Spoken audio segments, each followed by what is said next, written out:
Welcome in for another edition of the Morning Espresso presented by our friends at Oglethorpe University, Atlanta's premier undergraduate learning experience and soccer powerhouse. I'm Jason Longshore for the SDH Network, all the soccer news you need to know to get your Thursday, May 8th started. Let's get caught up on the UEFA Champions League. It will be PSG and Internazionale in the Champions League final in Munich. Paris, they beat Arsenal 2-1, 3-1 on aggregate, 2-1 on the night in the semifinal match in France yesterday. Two clubs chasing their first Champions League title. PSG moves on to try to lift that trophy. They were the runner up to Bayern in 2020 in their only final appearance. They're going to face Inter, who has won the competition three times, last in 2010, and then a back to back before that in 1964 and 1965. The two goalkeepers have been one of the storylines in the semifinals. Jan Sommer made a couple of mind-blowing saves on Lamine Yamal in the match against Barcelona. Gianluigi Donnarumma, I don't know what it is when the English flag shows up. He goes to another planet. The early save he made through traffic, and I don't know if he really saw it, almost injured himself with it, getting down to save Martin Odegaard. Unbelievable save. Both goalkeepers, a huge part of their teams getting to the final, to the point that Mikel Arteta said that made the difference and that his team was the better team. I will disagree with that. And I think Mikel Arteta is kind of pushing back on some of the unfair narratives on him in the media. I think he's done an amazing job with Arsenal, but Arsenal were always the underdogs in this series against PSG because they need a goal scorer and they've had a ton of injuries. And yes, that has affected that position significantly. They were not able in the January window to go out and get a number 9. They have to make the push for a significant trophy now. They have to. They have to go get that player, a number 9. And I think people are yelling at Mikel Arteta about this. I think he has done as much as he can do with what he has to work with. What he's done to compete with Manchester City and with Liverpool and in the Champions League. He is one of the best managers in the world. And Arsenal fans and the media around it need to be very, very careful here because I don't think a different manager gets more out of this group than what you've gotten with Mikel Arteta. There's way too much criticism of him. Can they win more? Yes, if they get a number 9. Could they have achieved more? Sure, it's football. Anything can happen. But I think he has punched above his weight, and I think he's run into some of the best teams in the history of the game that are slightly better. And I don't think that's on him. I really hope that people don't push him and push him and push him and push him out the door. Would hate to see that happen. The crazy thing about this Champions League final is going to be that it's two teams that have never met in an official competition. Inter and PSG have never played in the Champions League or any of the predecessors. They've never played in any of the lesser European competitions. This will be the first time that they meet in an official match. Let's go to the Lamar Hunt US Open Cup. And never in recent years has the outcome in the round in which MLS teams have entered been so one sided. 15-1. Only one lower division team beat an MLS team. That was the Pittsburgh Riverhounds. 6th minute of stoppage time. Beto Yadrek, he scored to give the Riverhounds a win. That's the only thing that kept MLS from winning all 16 games. Austin came back from 2-0 down at home to beat El Paso. That was one of the wilder games of the round. San Jose 2-1 late last night at home over Sacramento. Phoenix Rising and Houston Dynamo. Houston scored 3 in extra time to win 4-1. St. Louis City 2-0 winners at home over Omaha. Dallas 3-1 win over Avialta. Chicago 4-0 win over Detroit City at Bridgeview. Orlando went to St. Petersburg and beat the Tampa Bay Rowdies 5-0. New England Revolution went to Rhode Island and won 2-1. Minnesota went to Louisville and beat Lou City 1-0. Indy 11 and Philadelphia Union in Chester. That one did need penalties, and Philadelphia got through 5-4 after a 1-1 draw. And the Riverhounds scored that goal in stoppage time to beat New York City 1-0. On the games from Tuesday, just in case you forgot, DC, they scored 2 in extra time to beat Charleston 2-0. Charlotte, they scored 4 in extra time. North Carolina scored 1. Wild 30 minutes in Cary, North Carolina. Charlotte won 4-1. Nashville 1-0 at home over Chattanooga Red Wolves. New York Red Bulls went across the country to Colorado Springs, beat the defending USL championship title holders Colorado Springs Switchbacks 4-1, and Portland Timbers came back very late to beat Tacoma Defiance 3-2. A little bit of controversy in that one, especially if you ask Tacoma Defiance fans. Georgia high school soccer, we're into the semifinals for the girls teams in the state of Georgia. We'll be in 2 different locations tonight for the 3A state semifinals. Madison Cruz and myself, along with alum Sophia Cupertino, will be at Whitewater High School in Fayetteville as the Wildcats will be hosting the 2023 and 2024 3A state champions, Oconee County. So back to back, looking for a three-peat, Oconee County. Whitewater trying to get to the state championship game. Kickoff is set for 6 o'clock there. John Nelson will be at Jefferson High School as the Dragons host Cherokee Bluff. Kickoff is also set for 6 o'clock. The winners will play next week in the state championship match. Listen to all of these matches by going to soccerdownhere.net. Click listen at the top of the page. Choose the game you want to listen to. You can also go to the Mixler app and look for Soccer Down Here or Soccer Down Here 2. Other games tonight in the semifinals, 6A, unbeaten Buford hosting defending state champions West Forsyth. The winner will face the winner of Walton hosting Lambert. Greenbrier, they travel to Noonan to face Northgate, while unbeaten Roswell hosts Pope in 5A. In 4A, Marist hosts Cambridge. Alatoona hosts Blessed Trinity. In the private bracket, Lovett hosts Holy Innocents. Greater Atlanta Christian will host Whitfield Academy. In 2A, Pike County, they are hosting Coahulla Creek. The winner will face Savannah Arts hosting Morgan County. Single A, Division One, it's Bremen hosting Social Circle. Ace Charter will host Model. And in Single A Division Two, Irwin County hosting Atlanta Classical. Tryon will host Lake Oconee Academy. Championship games next week in Macon at Mercer University, at McEachern High School in Cobb County, and at Duluth High School in Gwinnett County. Let's get caught up on the business of the game, shall we? According to CNBC, MLS sponsorships are up double digits compared to 2024. Some new partnerships with brands like Michelob Ultra, renewed partnerships with people like Adidas. Advertisers and marketers are flocking to spend money on live U.S. sports. It's the last thing that keeps high viewership ratings amid the shift to on demand streaming. It's the last thing that has urgency in terms of sponsorships. The upcoming World Cup's going to factor with this as well. The sport is in a different place as well. These are 2 things that are colliding to create, a large rise for MLS in terms of sponsorships. NWSL is seeing a rise in sponsorships as well. Zola Short, the senior director of soccer sports marketing at Adidas North America, said about MLS and about soccer in this country, it's younger, more diverse, and deeply rooted in community and culture. Fans aren't just watching games, they're building supporters groups, creating content, and embedding clubs into their city's identity. That's something that advertisers want to get involved with.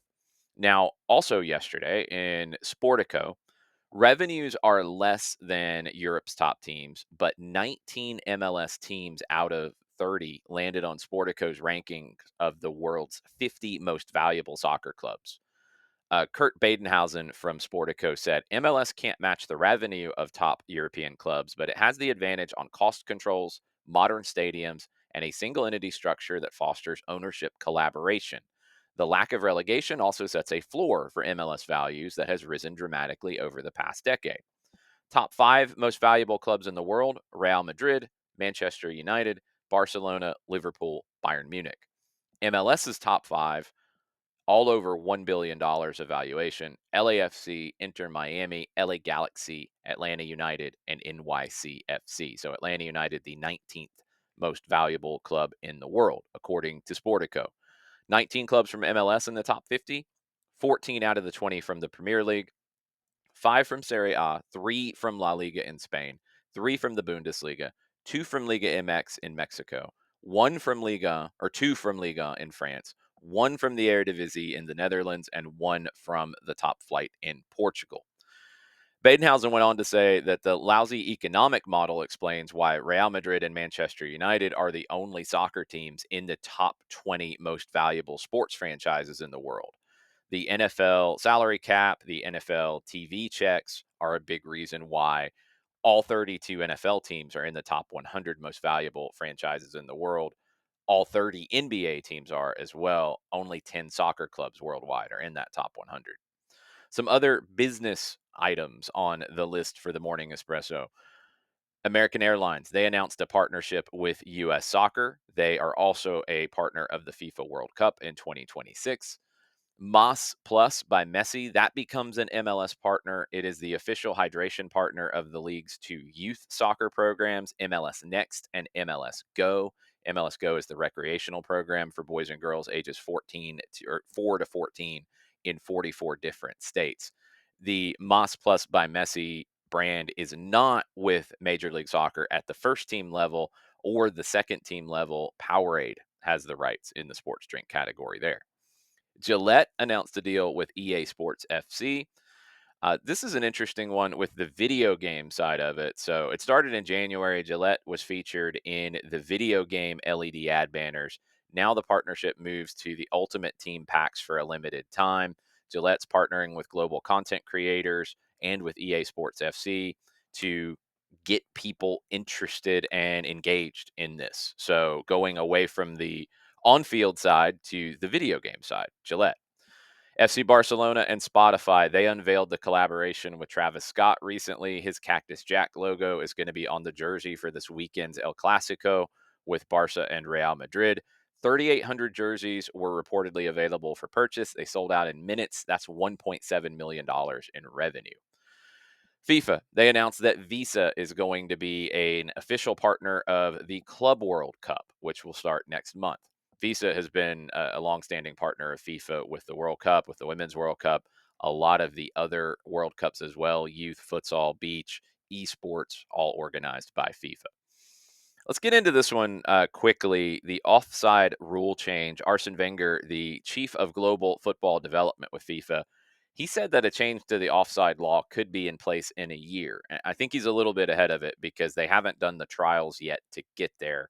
Maybe some significant trials are done in a year, but I don't think the rule change will happen based on how rule changes have happened in the past. What he wants essentially is, and I'm going to keep it very simple because this is not close to happening yet. What Arsene Wenger wants is if any part of the attacker's body is onside, then they're good. Right now, if any part of the attacker's body is offside, then they're bad. That's an offside offense. He wants it basically to change the body length in one more way. Now, there's a lot of arguments about is that good, bad, indifferent. Trials have taken place in Italian youth football. They haven't been successful. It's seen to be giving too much to the attacking team right now. There's been talk about making it the torso rather than any part of the body. That's going to be very difficult to judge. The last time there was a major alteration to offside was 1990. An attacker had to be behind the second to last opponent rather than level. That year's World Cup saw 2.21 goals per match, the lowest in the competition's history. That and the back pass rule were changed in kind of the wake of everything between 90 and 94. And we've seen a difference.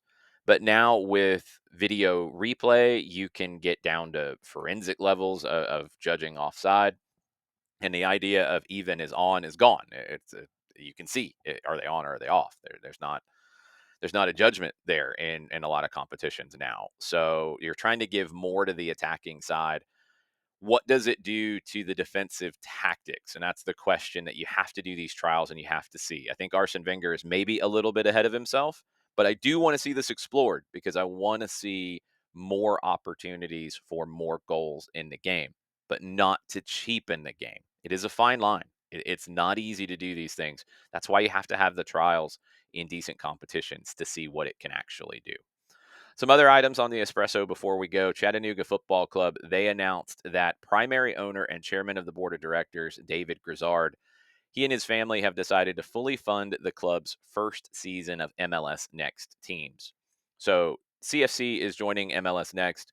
They initially said U13 and U14. They've added U15 as well. Those are all going to be fully funded by Davis Grizzard and his family. Love to see that. More opportunities for kids all over the region, including North Georgia, Kids from the Dalton area are part of the Chattanooga FC Academy, and now if they are selected for these top teams, that's going to be part of the pre-professional player pathway.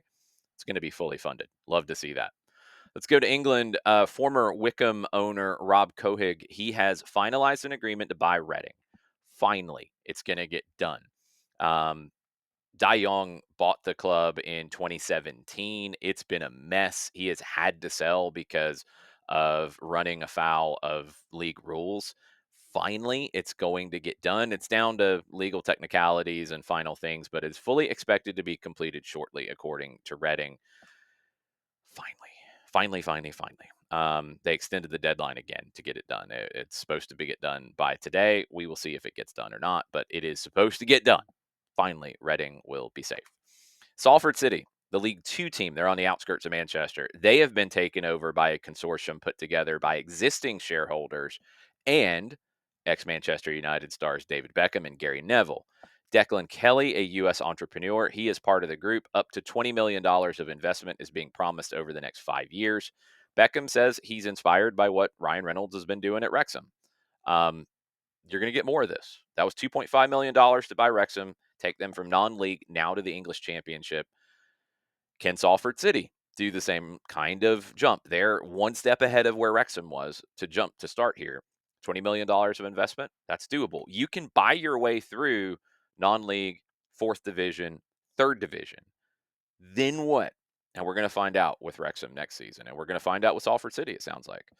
The Women's World Sevens tournament, the full lineup of teams is finalized. Manchester City have completed that. Nick Cushing, their interim head coach, is going to lead a team from the first team playing squad. And this was my question, is how is this going to look? Sounds like you're going to have major players playing in this.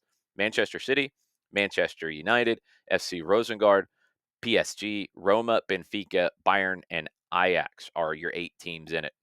Teams could play up to 5 30-minute fixtures depending on if they get to the final. It'll run from May 21st to 23rd in Portugal. 2-day group phase, knockout stage, and final. For a lot of money, $5 million. That's significant if you're a first team player and you're going to get to share in that. So stay tuned to the Women's World Sevens tournament. I'm looking forward to watching that coming up here in a couple weeks. Last one, great news. Mallory Swanson of the U.S. Women's National Team and the Chicago Stars of the NWSL. Mallory and her husband Dansby published photos on their Instagram accounts announcing her pregnancy. Uh, Big time congrats to the former Atlanta residents, and big time congrats to Mallory and Dansby. Excited to see another maybe future national team player. There's a couple of members of Triple Espresso that are expecting. Sophia Wilson is as well. So very cool to see. Congrats to Mallory and Dansby. She's going to miss the rest of the NWSL season. But the timing in terms of the women's national team with a World Cup in 2027 in Brazil, okay, the timing worked out. We will see where everything goes for Mallory and Dansby and their new family. Big thanks to everybody for watching the Morning Espresso presented by Oglethorpe University. Be back tomorrow to get you caught up on all the news heading into the weekend with Atlanta United heading to Chicago. Adios, everybody.